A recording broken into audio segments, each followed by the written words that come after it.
அனைவருக்கும் அன்பான வணக்கம். இந்த வீடியோவில் இந்த 2024ஆம் ஆண்டின் தை மாத ராசி பலன்களை பார்க்கலாம். நிகழும் ஸ்ரீ மங்களகரமான சோபகிருது வருடம் தை மாதம் 15/1/2024 திங்கட்கிழமை வளர்பிறை சதுர்த்தி சித்த யோகம் சதயம் நட்சத்திரம் தை பொங்கல் கூடிய நல்ல நாளில் இந்த தை மாதம் பிறக்கின்றது. மாத தொடக்கத்தில் கிரகங்களின் சஞ்சாரத்தை பார்த்தால் மேஷத்தில் குரு, கன்னியில் கேது, விருச்சிகத்தில் சுக்கிரன், தனுசு ராசியில் செவ்வாய் புதன், மகர ராசியில் சூரியன், கும்ப ராசியில் சனி பகவானுடன் சந்திரன், மீன ராசியில் ராகு என இந்த தை மாதத்தில் கிரகங்கள் சஞ்சரிக்கின்றன. தமிழ் மாதங்களில் தை மாதம் 10வது மாதம். மகர ராசிக்குள் சூரியன் நுழைவதால் மகர மாதம் என்றும் அழைக்கப்படுகின்றது. இந்த தை மாதத்தில் சனியின் வீடான மகர ராசியில் செவ்வாய் உச்சம் பெற்று அமரப்போவதால் ருசக யோகம் உருவாகப் போகின்றது. ருசக யோகம் என்பது ஜோதிடத்தில் கேந்திரம் எனப்படும் லக்னம் மற்றும் 4, 7, 10 ஆகிய இடங்களில் செவ்வாய் அமையும் போது ருசக யோகத்தை அளிப்பார். சர லக்னங்கள் எனப்படும் மேஷம், கடகம், துலாம், மகரம், ஸ்திர லக்னங்களான ரிஷபம், சிம்மம், விருச்சிகம், கும்பம் ஆகிய 8 லக்னங்களுக்கு மட்டுமே ருசக யோகம் செயல்படும். தமிழர் திருநாளாம் தங்கநிகர் பொங்கல் திருநாள் 15/1/2024 திங்கட்கிழமை அன்று வருகின்றது. அன்றைய தினம் காலை 9:30 மணி முதல் 10:30 மணிக்குள் பொங்கல் பானை வைப்பது நல்லது. வீட்டில் வயது முதிர்ந்தவர்கள் மஞ்சள் கொத்து கட்டிய பானையை கையில் எடுத்து கிழக்கு நோக்கி நின்று சூரியனை வழிபட்டு அதன் பிறகு அடுப்பினை 3 முறை சுற்றி அந்த பானையை வைக்க வேண்டும். பானையில் வண்ணமயமான கோலமிட்டிருப்பது நல்லது. மாட்டு பொங்கல் அன்று காலை சிவாலயங்களுக்கு சென்று நந்தி வழிபாடு மேற்கொள்ள வேண்டும். எல்லா விதமான மாலைகளையும் சூட்டி நந்தியை அலங்கரித்து வைத்திருப்பார்கள். அவரை தரிசிப்பது மிகவும் நல்லது. நந்தி பதிகம் பாடினால் நலம் கிடைக்கும், வளம் சேரும். வீட்டு பொங்கலுக்கு மறுநாள் மாட்டு பொங்கல் வைத்து கொண்டாட வேண்டும். 16/1/2024 செவ்வாய்க்கிழமை அன்று மாட்டு பொங்கல் வருகின்றது. அன்று காலை 7:30 மணிக்கு மேல் 8:30 மணிக்குள் பொங்கல் வைத்து கோபூஜை செய்து வழிபட உகந்த நேரமாகும். மேலும் தை அமாவாசை 9/2/2024 வெள்ளிக்கிழமை அன்று வருகின்றது. தை மாதம் வரக்கூடிய அமாவாசை திதியில் நமது முன்னோர்களை நினைத்து வழிபட்டால் எந்த நாளும் இன்பமாக வாழலாம். தை பிறந்தால் வழி பிறக்கும் என்று சொல்வது வழக்கம்.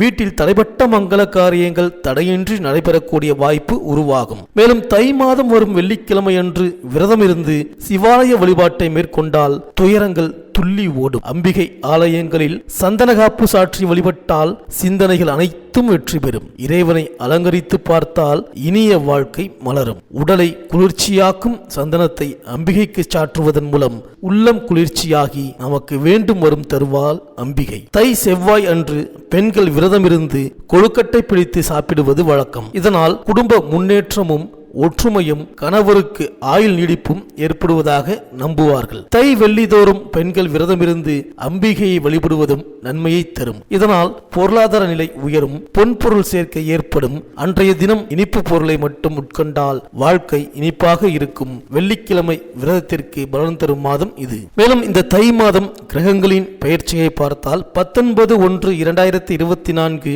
அன்று சுக்கிரன் தனுசு ராசிக்கு பெயர்ச்சியாகின்றார். 27/1/2024 அன்று புதன் தனுசு ராசியிலிருந்து மகர ராசிக்கு பெயர்ச்சியாகின்றார். 4/2/2024 அன்று செவ்வாய் தனுசு ராசியிலிருந்து தனது உச்ச வீடான மகர ராசிக்கு பெயர்ச்சியாகின்றார். இந்த கிரகங்களின் சஞ்சாரம் மற்றும் மாற்றத்தினால் உங்கள் ராசிக்கு என்னென்ன பலன்கள் கிடைக்கப் போகின்றது, நீங்கள் செய்ய வேண்டிய பரிகாரங்கள் என்ன என்று இந்த வீடியோவில் பார்க்கலாம். அனைவருக்கும் இனிய பொங்கல் திருநாள் நல்வாழ்த்துக்கள். புத பகவானை ராசிநாதனாக கொண்ட மிதுன ராசி அன்பர்களே, இந்த தை மாத கிரக நிலைகளை ஆராய்ந்து பார்க்கும் பொழுது மாத தொடக்கத்தில் 9ஆம் இடத்தில் சனி பகவான் சஞ்சரிக்கின்றார். ஒளிமயமான வாழ்க்கைக்கு உத்திரவாதம் தரும் இடம் 9ஆம் இடம். அங்கு சஞ்சரிக்கும் சனி பகவான் நல்ல பலன்களை அள்ளி வழங்குவார். குரு பகவானும் நன்றாக இருக்கின்றார். தொழில் ஸ்தானாதிபதி குரு லாபஸ்தானத்தில் சஞ்சரிப்பதால் தொழிலில் எதிர்பார்த்ததை காட்டிலும் கூடுதல் லாபம் கிடைக்கும். புதிய ஒப்பந்தங்கள் அதிகரித்து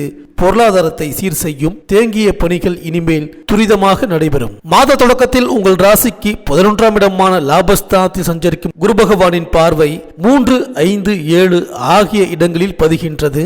எனவே முன்னேற்ற பாதையில் அடியெடுத்து வைப்பதற்கான முயற்சிகள் கைகூடும். திருமணம் கைகூடாதவர்களுக்கு திருமணத்தை அகன்று வரன்கள் வந்து சேரும். பூர்வீக சொத்துக்கள் கைக்கு கிடைக்கலாம். தொழிலில் புதிய முதலீடுகள் செய்து வருமானத்தை பெருக்கிக் கொள்ள வழிவகை செய்து கொள்வீர்கள். மேலும் உங்கள் ராசிக்கு 9ஆம் இடமான பாக்கியஸ்தானத்தில் சனி பகவான் சஞ்சரிக்கின்றார். இதுவரை அஷ்டமத்து சனியின் பிடியில் சிக்கியிருந்த உங்களுக்கு இப்பொழுது விடிவு காலம் பிறந்துவிட்டது. படிப்படியான முன்னேற்றம் ஏற்படும். மூடி கிடந்த தொழிலுக்கு திறப்பு விழா நடத்துவீர்கள். தொழில் மற்றும் உத்தியோகத்தில் இதுவரை இருந்த பிரச்சனைகள் ஒவ்வொன்றாக தீரும். சனியின் பார்வை 3, 6, 11 ஆகிய இடங்களில் பதிவாகின்றது. எனவே உடன் பிறந்தவர்களால் ஏற்பட்ட பிரச்சனைகள் அகலும். வழக்குகள் சாதகமாகும். உடன்பிறப்புகளின் திருமணத்தை முன்னின்று நடத்தி பெருமை காண்பீர்கள். உத்தியோகத்தில் பணி நீக்கம் செய்யப்பட்டவர்கள் மீண்டும் சேரும் வாய்ப்பு கிடைக்கும். ஒரு சிலர் விருப்ப ஓய்வில் வெளிவந்து சுய தொழில் தொடங்கும் முயற்சியில் ஆர்வம் காட்டுவீர்கள். தொழில் செய்பவர்களுக்கு பணியாளர்கள் தொல்லை அகலும். பழைய பங்குதாரர்களை விலக்கிவிட்டு புதிய பங்குதாரர்களை சேர்த்துக் கொள்ள முன்வருவீர்கள். சனியின் பார்வை லாபஸ்தானம் எனப்படும் 11ஆம் இடத்தில் பதிவது யோகம்தான். பாக்கியஸ்தானத்தில் சஞ்சரிக்கும் சனியின் பார்வை லாபஸ்தானத்தில் பதிவதால் பொருளாதாரத்தில் உச்சநிலை ஏற்படும். ராஜயோக வாழ்க்கைக்கு அடித்தளம் அமையும். இளைய சகோதரத்தோடு இணக்கம் உருவாகும். எதை செய்தாலும் அதை சிறப்பாக செய்து முடிப்பீர்கள். உத்தியோகத்தில் உள்ளவர்களுக்கு வெளிநாட்டில் உள்ள நிறுவனங்களில் இருந்து அழைப்புகள் வரலாம். மேலும் ஜனவரி 19ஆம் தேதி தனுசு ராசிக்கு சுக்கிரன் செல்கின்றார். உங்கள் ராசியை பொறுத்தவரை 5, 12 ஆகிய இடங்களுக்கு அதிபதியான சுக்கிரன். அவர் 7ஆம் இடத்திற்கு வரும்பொழுது திருமண வயதை அடைந்த பிள்ளைகளுக்கு நீங்கள் செய்த கல்யாண முயற்சி இப்பொழுது கைகூடும். திட்டமிட்ட காரியங்களை சிறப்பாக செய்து முடிப்பீர்கள். பழைய வாகனங்களின் பழுது செலவை முன்னிட்டு புதிய வாகனம் வாங்குவதில் அக்கறை காட்டுவீர்கள். விரயங்கள் அதிகரித்தாலும் நினைத்தது நிறைவேறும் நேரம் இது. மேலும் ஜனவரி 27ஆம் தேதி மகர ராசிக்கு புதன் வருகின்றார். உங்கள் ராசி நாதனாகவும் 4ஆம் இடத்திற்கு அதிபதியாகவும் விளங்குபவர் புதன். அங்கனம் கேந்திராதிபத்திய தோஷம் பெற்ற புதன் மறைவிடத்திற்கு வரும் இந்த நேரம் நல்ல நேரம். மறைந்த புதனால் நிறைந்த தனலாபம் கிடைக்கும் என்று சொல்வார்கள். அந்த அடிப்படையில் பொருளாதார பற்றாக்குறை அகலும். புனித பயணங்கள் அதிகரிக்கும். அதிகாரிகளின் ஆளுமை திறனால் உங்களுக்கு உத்தியோகத்தில் உயர்வு கிடைக்கப் போகின்றது. மேலும் பிப்ரவரி 4ஆம் தேதி மகர ராசிக்கு செவ்வாய் செல்கின்றார். அங்கு அவர் உச்சம் பெறுகின்றார். அஷ்டமத்தில் செவ்வாய் உச்சம் பெறுவது அவ்வளவு நல்லதல்ல. ஆரோக்கிய தொல்லை அதிகரிக்கும். அதிகாலை முதல் இரவு வரை உழைக்க வேண்டிய நிர்பந்தம் வந்து சேரும். பணம் கையில் தங்கவில்லையே என்று கவலைப்படுவீர்கள். கடன் பிரச்சனையின் காரணமாக சிலருக்கு சொத்துக்களை விற்கும் சூழல் கூட உருவாகலாம். திடீர் மாற்றங்கள் அடிக்கடி நிகழும். பொது வாழ்வில் உள்ளவர்களுக்கு புதிய பொறுப்புகள் வந்து சேரும். வியாபாரம் தொழில் செய்பவர்களுக்கு பாக்கிகள் வசூலாகி பரவசப்படுத்தும். உத்தியோகத்தில் உள்ளவர்களுக்கு உயர் அதிகாரிகளின் ஆதரவு உண்டு. மேலும் மாத தொடக்கத்தில் உங்கள் ராசிக்கு 10ஆம் இடத்தில் ராகுவும் 4ஆம் இடத்தில் கேதுவும் சஞ்சரிக்கின்றார்கள்.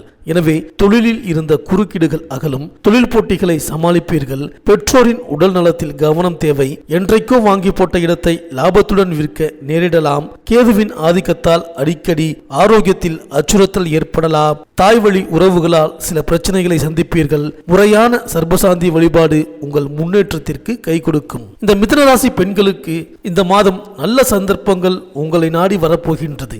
அஷ்டமத்து சனி விலகிவிட்டதால் இனி அல்லல்கள் குறையும். வீடு கட்டுவது, கட்டிய வீட்டை பொழுது பார்ப்பது, இது போன்ற விஷயங்களில் கவனம் செலுத்துவீர்கள். கணவன் மனைவிக்குள் இணக்கம் ஏற்படும். விலகிச் சென்ற உறவினர்கள் விரும்பி வந்து சேர்வார்கள். உங்கள் பெயரிலேயே சொத்துக்கள் வாங்கும் யோகம் உண்டு. பிள்ளைகளின் எதிர்கால நலன் கருதி நீங்கள் எடுத்த முயற்சி பலன் தரும். இந்த மிதுன ராசி விவசாயிகளுக்கு நில புலன்களில் உற்பத்தி சார்பான இழப்பும் நஷ்டமும் முடிவுக்கு வந்து ஈடுகட்டப்படுகின்ற லாபங்களை தரும். கலைஞர்களுக்கு புதிதாக அறிமுகமான விஐபி மூலம் உயர்வு வாய்ப்பு ஒன்று அதிர்ஷ்டகரமாக காத்துள்ளது. அரசியல்வாதிகளுக்கு சக கட்சி ரீதியாக உள்ள மனக்கசப்புகள் விலகி சுபிட்சம் உண்டாகும். இந்த மிதுன ராசி அன்பர்களுக்கு இந்த தை மாதம் அனுகூலமான நட்சத்திரங்கள் ஆயில்யம், மகம், சுவாதி, அனுஷம், திருவோணம், பரணி, மிருகசீரிடம். அதிர்ஷ்டமான நாட்கள் ஆங்கில தேதியில் ஜனவரி 15, 17, 18, 20, 21, 23, 27, 29, 31 மற்றும் பிப்ரவரி 1, 3, 5, 6, 9, 11, 12. இந்த தை மாத சனி மற்றும் ஞாயிற்றுக்கிழமைகளில் ராகுவுக்கும் சனி பகவானுக்கும் பரிகாரம் செய்து வழிபட்டு வாருங்கள். இந்த மிதுனராசி அன்பர்களுக்கு இந்த தை மாதம் அனைத்தும் நன்மையே நடக்கும். இந்த வீடியோ உங்களுக்கு பிடிச்சிருந்தா லைக் பண்ணுங்க, உங்க நண்பர்களுக்கு ஷேர் பண்ணுங்க, மறக்காம சப்ஸ்கிரைப் பண்ணுங்க, பக்கத்தில் இருக்கிற பெல் ஐக்கானை கிளிக் பண்ணுங்க. மீண்டும் அடுத்த வீடியோவில் சந்திப்போம். நன்றி, வணக்கம்.